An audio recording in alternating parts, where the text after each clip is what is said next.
morning student of class 7. We already started chapter 4 heat. हम पहले ही chapter 4 heat के बारे में कुछ टॉपिक पढ़ चुके हैं, जैसे कि टॉपिक है हमारा व्हाट इज हीट, हीट क्या होती है, ठीक है, हीट को मेजर कैसे करते हैं थर्मामीटर से, इसमें हमने पहले पढ़ा था क्लिनिकल थर्मामीटर, ठीक है, और जो उसकी मेजरेबल यूनिट होती है उसको हम बोलते हैं टेम्परेचर, और उसकी यूनिट क्या होती है डिग्री सेल्सियस और डिग्री फ़ारेनहाइट। ठीक, आज जो हमारा पहला टॉपिक है वो है laboratory thermometer. What is laboratory thermometer? हमने पिछले टॉपिक में पढ़ा था कि क्लिनिकल थर्मामीटर क्या होता है। ऐसे थर्मामीटर्स जो हमारे बॉडी टेम्परेचर को बताते हैं, है ना, जो हमारे बॉडी टेम्परेचर को नापते हैं वो क्या होते हैं क्लिनिकल थर्मामीटर। अब हम इसमें जो पढ़ेंगे वो है laboratory thermometer. What is laboratory thermometer?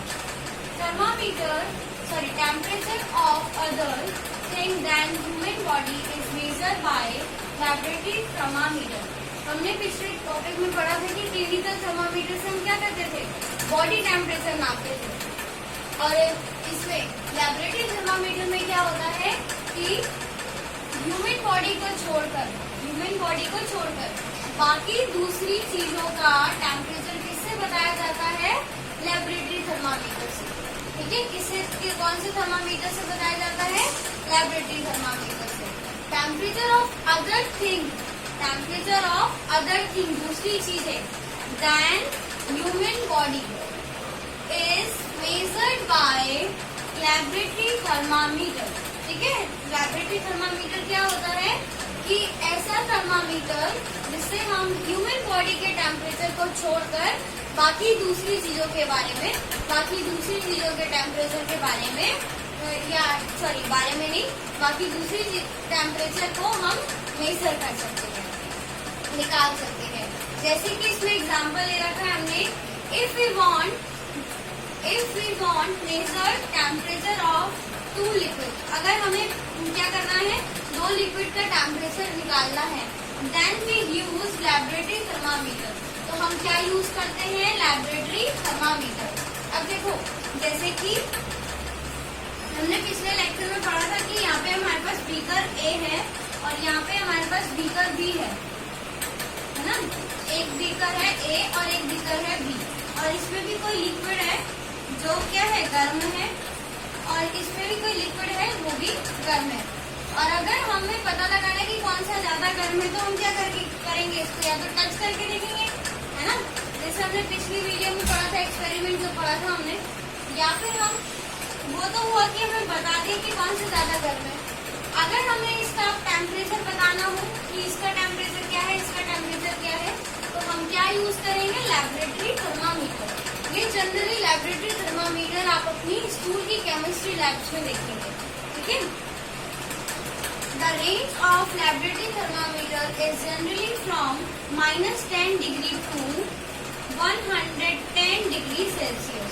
जो लैबोरेटरी थर्मामीटर की जो रेंज होती है, जैसे हमने रेंज पढ़ी थी किनकी, क्लिनिकल थर्मामीटर्स की, वो क्या थी 35 to 42, है ना। इसी तरह लैबोरेटरी थर्मामीटर्स की भी रेंज होती है, वो क्या होती है -10 डिग्री to 110 डिग्री। तो ये था हमारा क्लिनिकल थर्मामीटर। और अब हम पढ़ेंगे इसमें आगे how to use clinical thermometer या फिर precautions of clinical laboratory thermometer, कि हमें किन किन बातों का लैबोरेटरी थर्मामीटर इस्तेमाल करते वक्त ध्यान रखना चाहिए।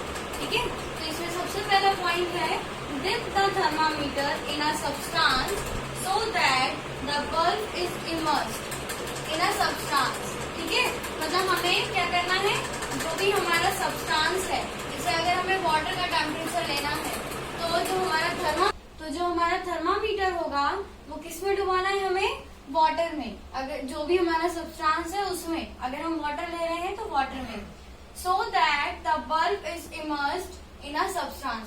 मैंने आपको क्लिनिकल थर्मामीटर में बताया था कि क्लिनिकल थर्मामीटर क्या होता है, ग्लास से बना हुआ होता है। इसी तरह लैबोरेटरी थर्मामीटर भी ग्लास से ही बना हुआ होता है। ठीक है, और जो एक पॉइंट होता है, ऐसे जो एंड होता है उसमें क्या होता है, साइड में इस तरह से बल्ब होता है। ठीक है, और वो बल्ब में क्या होती है, मरकरी होती है। तो हमें थर्मामीटर को सब्सटेंस में ऐसे डुबाना है, ऐसे इमर्स करना है कि जो उसका बल्ब है वो पूरी तरीके से सब्सटेंस के, मतलब अगर जैसे ये बल्ब है हमारा, ठीक है, तो ये बल्ब इस तरह पूरे तरीके से गोल ये सब्सटेंस से घिरा हुआ होना चाहिए, इस तरीके से, ठीक है, हमें ऐसे डुबाना है इन अ सब्सटेंस। और दूसरी बात क्या कह रहा है वो, but does not touch the bottom और the side of the container. पर हमें क्या करना है, हमें ये ध्यान रखना है कि ये बल्ब लिक्विड से तो पूरा इमर्स्ड हो, ठीक है, पर जो हमारा जैसे अगर ये कंटेनर है, ये कंटेनर है, कंटेनर की जो बॉटम है, बॉटम पे या कंटेनर्स के साइड पे वो लगे नहीं, ठीक है, कंटेनर की साइड्स और बॉटम को वो टच ना करे, ठीक है। नेक्स्ट है इसमें होल्ड द थर्मामीटर वर्टिकली। जो लैबोरेटरी थर्मामीटर जो होते हैं उनको हमें होल्ड कर रखना होता है वर्टिकली। अब जैसे हमने जब क्लिनिकल थर्मामीटर के बारे में पढ़ा था तो मैंने आपको बताया था कि क्लिनिकल थर्मामीटर को हम टेम्परेचर नापने के लिए क्या करते हैं, टंग के नीचे रखते हैं, है ना। तो टंग के नीचे हम ऐसे रखते हैं उसको, ऐसे, तो ये क्या हो गया, हॉरिजेंटली ऐसे, ठीक। पर जब हम लैबोरेटरी थर्मामीटर यूज करते हैं तो हमें उसको लिक्विड में ऐसे डुबाना पड़ता है, मतलब वर्टिकली, ठीक। Then observe the movement of mercury in the thermometer. और फिर हमें देखना है कि वो मर्करी की मूवमेंट क्या होगी थर्मामीटर में, मतलब थर्मामीटर मर्करी जहां तक जाएगी, जैसे हमने उसमें देखा था क्लिनिकल थर्मामीटर में, जहां मर्करी निशान में जाती थी वो हमें रीडिंग स्केल से वो टेम्परेचर नाप लेना था और वही हमारी बॉडी का टेम्परेचर होता। इसी तरीके से हमें क्या करना है, मूवमेंट ऑफ मर्करी को नाप लेना है कि मर्करी कहाँ तक गई है, ठीक। और जो भी उसमें उस टाइम पे वो रीडिंग स्केल में जो भी टेम्परेचर होगा वही हमारे सब्सटेंस का टेम्परेचर होगा। तो ये थे लैबोरेटरी थर्मामीटर्स को यूज करते हुए कुछ प्रिकॉशंस। तो एक बार मैं आपको फिर से समझा देती हूँ कि dip the thermometer in a substance so that the bulb is immersed in a substance but does not touch the bottom or the side of the container, but does not touch bottom side of the container, ठीक है। कि मतलब हमें क्या करना है, thermometer को dip करना है सब्सटेंस में और ऐसे डिप करना है कि जो उसका बल्ब है जहाँ मरकरी होता है वो उस सब्सटेंस में अच्छी तरह से डूब जाए। पर हमें इस बात का ध्यान रखना है कि लैबोरेटरी थर्मामीटर जिस भी हम कंटेनर में, जो भी हमने कंटेनर लिया है जिसमें हमारा सब्सटेंस है, उसके ना ही तो वो साइड को टच करे और ना ही उसके बॉटम को टच करे। Next is hold the thermometer vertically. और अब हमें लैबोरेटरी थर्मामीटर्स को कैसे यूज करना है, कैसे होल्ड करके रखना है, वर्टिकली। क्लिनिकल को हम ऐसे हॉरिजेंटली रखते थे और लैबोरेटरी को हमें कैसे करना है, वर्टिकली, ऐसे, ठीक है। जैसे अगर ये कोई ग्लास है और ग्लास में हमने ऐसे करके डाल दिया। Then observe the movement of the mercury in the thermometer. फिर हमें क्या करनी है, ऑब्जर्व करनी है मर्करी की मूवमेंट, किसमें, थर्मामीटर में। जहां पे भी मर्करी जाके रुकेगी वो उसमें रीडिंग स्केल में जो भी टेम्परेचर होगा वही टेम्परेचर हमारे सब्सटेंस का होगा। तो ये था हमारा लैबोरेटरी थर्मामीटर। नेक्स्ट टॉपिक में हम लोग पढ़ेंगे ट्रांसफर ऑफ हीट, ठीक है। Now the next topic is transfer of heat. What is transfer of heat? Flow of heat is known as transfer of heat. Heat का फ्लो होना ही क्या कहलाता है, ट्रांसफर ऑफ हीट। क्या कहलाता है, ट्रांसफर ऑफ हीट, ठीक है। जैसे कि आपने देखा होगा कि हम जब गैस पे कोई बर्तन रखते हैं, ठीक है, तो क्या होता है कि हम गैस ऑन करते हैं तो उसमें से हीट निकलती है, फ्लेम जलती है ना, फ्लेम से क्या होती है, हीट निकलती है। तो थोड़े ही देर बाद क्या हो रहा है, वो बर्तन जो है, जो यूटेंसिल है, वो पूरा गर्म हो जाता है, ठीक है। क्या हुआ कि फ्लेम में क्या थी, आग में क्या होती है, हीट होती है, गर्माहट होती है, और वो गर्माहट जैसे ही उस बर्तन के कांटेक्ट में आई, क्या हुआ, उसने भी बर्तन को क्या कर दिया, गरम कर दिया। मतलब जो हीट थी किसकी, जो फ्लेम की हीट थी वो किस में चली गई, यूटेंसिल में। ठीक है, जो फ्लेम की हीट थी वो किस में चली गई, यूटेंसिल में। और जैसे ही वो यूटेंसिल में गई तो क्या हुआ, हमारा यूटेंसिल गरम हो गया, हमारा बर्तन गरम हो गया। ठीक है, तो ये होता है हमारा transfer of heat. Transfer of heat मतलब हीट का फ्लो होना एक सब्सटेंस से दूसरे सब्सटेंस में, या एक जगह से दूसरी जगह में, उसको हम क्या कहते हैं, ट्रांसफर ऑफ हीट। नेक्स्ट इसमें एक इम्पोर्टेंट पॉइंट है, the flow of heat always take place from a hot object to cold object. जो फ्लो ऑफ हीट होता है वो हमेशा हॉट ऑब्जेक्ट से कोल्ड ऑब्जेक्ट की तरफ होता है। ठीक है, मतलब क्या होता है, देखो आपने देखा होगा जो समुद्र की लहरें होती है वो क्या होती है, समुद्र के बीच से समुद्र के किनारे आती है ना। मतलब जहाँ पे हमारे पास बहुत ज्यादा पानी है वो कहाँ से, ज्यादा से किधर की ओर चलती है, कम की ओर। इसी तरह क्या होती है, जो हीट का फ्लो होता है वो भी कुछ इस तरह ही होता है।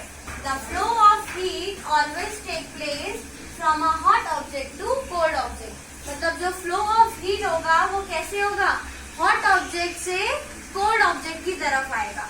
ठीक है, जैसे आपने देखा होगा कि अभी मैंने आपको एक एग्जांपल दिया कि जो फ्लेम थी हमारी वो गर्म होती है और यूटेंसिल उस समय क्या था, ठंडा था, कोल्ड ऑब्जेक्ट था, और उसने क्या करा कि अपनी गर्माहट किसको दे दी, यूटेंसिल को, और क्या हो गया, वो गर्म हो गया। ठीक है, अब क्या करा, मैंने खाना बनाया और खाना बनाने के बाद क्या करा, उसको ऐसे ही स्लैब पर रख दिया।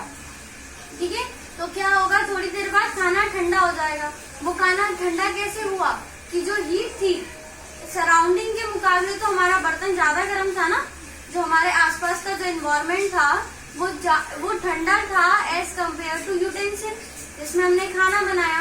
ठीक है, तो जैसे ही मैंने उस यूटेंसिल को ऐसे रख दिया और उसमें फ्लेम से हीट ट्रांसफर होनी बंद हो गई, तो क्या हुआ, जो यूटेंसिल की जो हीट थी वो कहाँ ट्रांसफर हो गई, सराउंडिंग में। क्यों, क्योंकि सराउंडिंग यूटेंसिल से कम ठंडा था।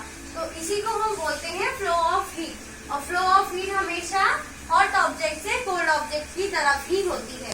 ठीक है, नेक्स्ट इसमें जो टॉपिक है वो है conduction. What is conduction? The process by which heat is transferred from hot end to colder end of a object is known as conduction। ऐसा प्रोसेस जिसमें क्या हो रही हो, हीट ट्रांसफर हो रही हो hot end to colder end of an object is known as conduction. आप एक एग्जांपल करके देखना, क्या करना, ये आपने कभी देखा भी होगा डेली लाइफ में कि अगर हम खाना बनाते बनाते क्या करें, चम्मच को भी हम उसी में छोड़ दे जिसमें खाना बन रहा है, तो क्या है, चम्मच डायरेक्ट कांटेक्ट में है उस यूटेंसिल के साथ जो फ्लेम के साथ है, तो क्या होगा, थोड़ी देर बाद वो चम्मच भी पूरी एंड तक गर्म हो जाएगी, है ना। या फिर आप घर में एक एग्जांपल करके देखना, आप एक कैंडल जलाना और कैंडल के ऊपर क्या रखना, स्पून को रखना, तो आप देखना कि जो स्पून होगी वो क्या होगा, स्पून का सबसे पहले जो एरिया जो उसके साथ फ्लेम के साथ कांटेक्ट में है सबसे पहले वो गर्म होगा और फिर धीरे धीरे चम्मच की एंड तक चम्मच गर्म हो जाएगी। ठीक है, उसी को हम बोलते हैं कंडक्शन।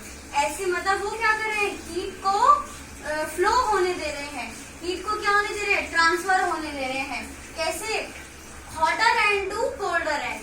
ठीक है, किसी ऑब्जेक्ट के हॉटर एंड से कोल्डर एंड तक हीट को फ्लो होने दे रहे हैं और हमारा पूरा ही यूटेंसिल, पूरी ही चम्मच क्या हो गई, गर्म हो गई अब, और उसी को क्या बोलते हैं, कंडक्शन। अब कंडक्शन से हमारे दो शब्द निकल कर आते हैं, conductors and insulators. What are the conductors and what are the insulators, इनके बारे में पढ़ते हैं। The object that can also heat to flow through them are called conductor. The object that can allow heat to flow through them are called conductor. ऐसे object जो अपने अंदर से हीट को पास होने के लिए, फ्लो होने के लिए अलाउ करें, वो क्या होते हैं, हमारे कंडक्टर्स। ठीक है, क्या होते हैं हमारे कंडक्टर्स। अब जैसे आपने देखा होगा कि जितने भी हमारे मेटल्स होते हैं, जो हमारे बर्तन बनते हैं, वो किससे बनते हैं? या तो स्टील के होते हैं, आयरन के होते हैं, कॉपर के होते हैं ना। तो कॉपर और स्टील, आयरन क्या होता है, या हम ये कहें कि मेनली जितने भी हमारे मेटल्स होते हैं वो क्या होते हैं? Good conductor of heat. वो अपने अंदर से आसानी से हीट को क्या होने देते हैं? फ्लो होने देते हैं। और ऐसे सब्सटेंस को, ऐसे ऑब्जेक्ट्स को जो अपने अंदर से आसानी से हीट को फ्लो होने दे, उसको हम क्या कहते हैं? कंडक्टर्स। तो इसमें एग्जांपल्स क्या हुए हमारे? एग्जांपल्स हुए, तो इसके एग्जांपल्स क्या हुए? All metals are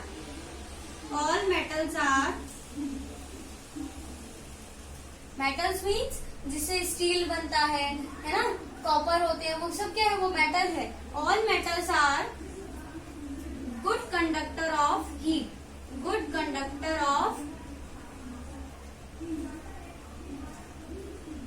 heat.